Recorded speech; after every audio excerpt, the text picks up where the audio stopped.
Here with UW-Milwaukee head coach Troy Fabiano. And Troy, off to a great start defensively, 5 consecutive shutouts, but running a lot of players in and out of the lineup as that happens. How do you kind of keep that shutout and keep that defense working well with all those different people rotating in and out? I think that's the thing we preach since day one at preseason is as a group we need to learn how to defend. And we've been very fortunate to plug some people in due to injuries and just giving some people some experience. But that's one of the things we wanted to really stress as a group of limiting opportunities for the visiting team and not just making mistakes, but just, how can we build out of that and create chances for ourselves. So I think a lot of the girls have bought in. And that's what led to our success. I think the biggest piece, too, is just the communication and keep communicating with ourselves on and off the field because you're always going to have a breakdown. How do you adjust to that? And the girls have done pretty well. I think we've given up some more chances than we would like to, but we're also keeping people in front of us, which is important. And now picking up the scoring a little bit, 5 goals in the last 2 matches. What has been the key to kind of getting the attack rolling as the defense has continued to do its job? I think the biggest thing is, you're trying to replace Maria Stevens and Callie O'Donnell up top that scored a lot of goals for us, and Maria with her assists. So it's just more or less getting the kids valuable experience.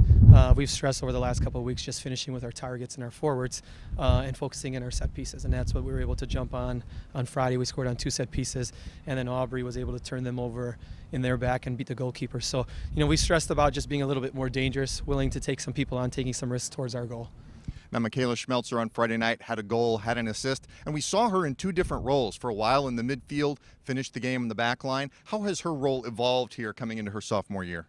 Michaela's a competitor. Wherever you put her, she's willing to do it for the team. Last year, she played as a center back. This year, we bumped her up a little bit to a center midfielder. She's just super athletic, and she loves to compete. When Cass went down a little bit, we moved her back to a center back she's a little bit familiar with, but she's probably a kid you could plug in numerous positions, and she's going to do well. And in the same mindset, she's going to do what's best for the team always. Now, you had mentioned Maria Stevens with us, 10 assists from a year ago. How have you sort of jiggered the lineup and adjusted things to try to help make up for that type of production? I think Michaela's one, but I think a lot of people don't talk about Jen. Jen does a lot for us. Maybe the stats don't pop off the scoreboard or anything else like that, but she does create so many things for us by winning balls, setting up our attack. But we knew with Callie and losing Maria that it wasn't going to be one person. It was going to have to be a group effort. Okay. And then kind of what are you looking for in heading into the next week? I think you've got 1 road match, and then you're back home for a couple. Just continually get better. That's the biggest piece right now. We have some flow to us, we have some confidence, but we want to keep getting better, especially as we gear towards conference. But we just preach every day, just make the next day a little bit better than the last day and keep building from that. All right, Coach. Thank you very much. Thank you.